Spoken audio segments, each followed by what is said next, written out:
mukhang may makakatuwang ang Pangulo, Nason. Para sa pag-audit nitong mga project na ito? Maimbestigahan itong mga proyektong ito. Sino? Sapagkat ngayong kalalabas lamang po ang balita mula sa Senado, mainit-init pa, umuusok-usok.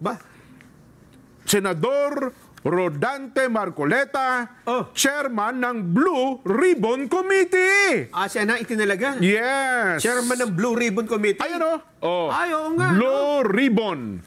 Rodante Marcoleta.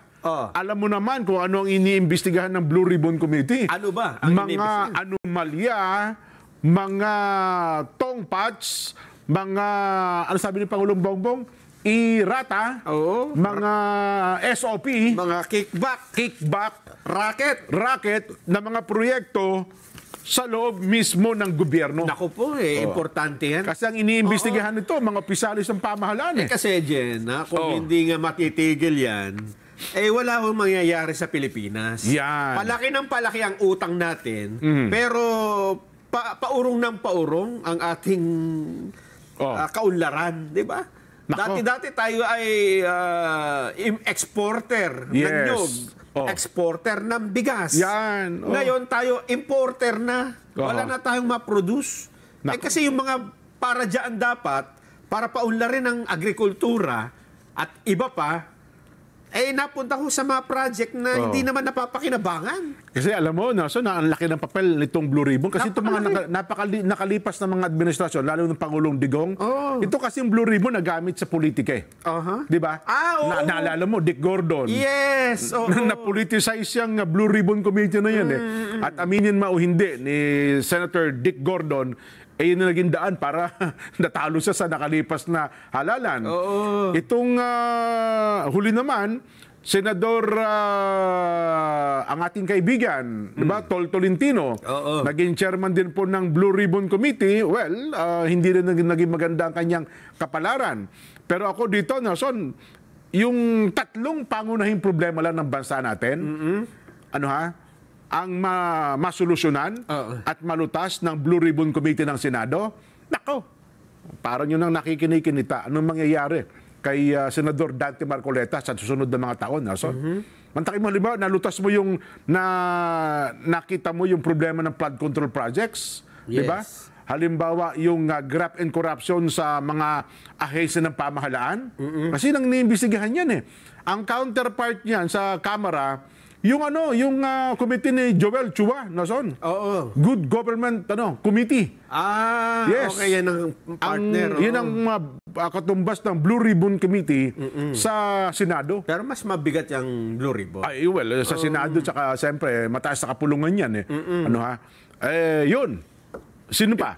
Ano pa yung mga komite? Kalalabas lang nito eh. Ayan. Sa Committee on Accounts, Alan Cayetano pala. Agriculture. Magaling daw ito magtanim ng pechay eh. Kahit batang malit pinakamadali itanim ng pechay. Agriculture daw, Kiko Pangilinan. Basic Education, Senador Bam Aquino. Yan. Totoo ba yun?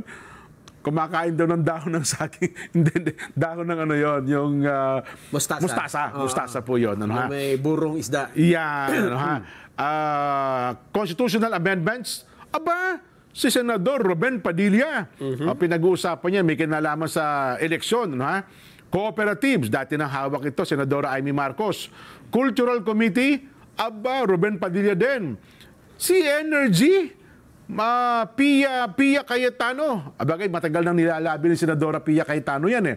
Pero ang balita yan, di ba naalala mo, sa isang episode natin, ay pumayag na rin nata si Kong Sandante na gamit kunin ni Pia ang Energy Committee, pero magkakaroon ng subcommittee para i-push ni Senador Dante Marcoleta yung panukala niya na yung 135 kilowatts per hour ay malibre na. Hindi lang po 2,000 Hindi lang 2,000 kasi sabi nila 2,000 pwede magbago-bago, depende sa gamit Kaya parang Phoenix niya. Sa mismong konsumo. Yes. Hindi sa presyo. Hindi, sa mismong konsumo. Kasi ang konsumo ata more or less, mga 2,000 hanggang 2,500 pesos. Yan. Environment. Senadora Camille Villar. Oh, sino pa? Finance, Win Gatchalian. Foreign Relations, dati nang hawak na Senadora Amy yan. Games and Amusement, aba, favorite. Favorite ito. Erwin Tulfo. Health, dati na rin pong hawak ni Senador Bongo ito. Higher Education, dati na rin pong hawak, Alan Cayetano. Labor, Amy Marcos. Justice and Human Rights, yan, Alan Cayetano. Local Government, JB Ejercito. Migrant Workers, dati na pong hawak din ni Senador Raffy Tulfo. Yan, sino pa? Defense, dati na rin hawak yan, Jinggoy Estrada. Public Information and Mass Media, Robin Padilla. Public Order, Bato de la Rosa, dati na rin po niyang hawak yan.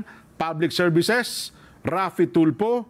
Aba, napunta na po kay Mark Villar, yung Public Works. Dati kay ano yan Senador Bong Revilla. Bagay, dati naman siyang DPW Secretary. At sana ay makatulong din sa gusto ng Pangulong Bongbong. Yun hong Social Justice and Welfare, Erwin Tulfo. Sports, Bongo, dati na rin po niyang hawak yan. Sustainable Development Goals, Pia Cayetano. Tourism, JB Ejercito. Ayan, sino pa? Trade and Commerce, pangalawang committee po yan ni Senador Dante Marcoleta. Science Technology, Alan Cayetano. Ways and Means, Pia Cayetano. Youth, Bongo. Walang wala talaga ibinigay na komite yung nasa miyembro ng minority group. Wala.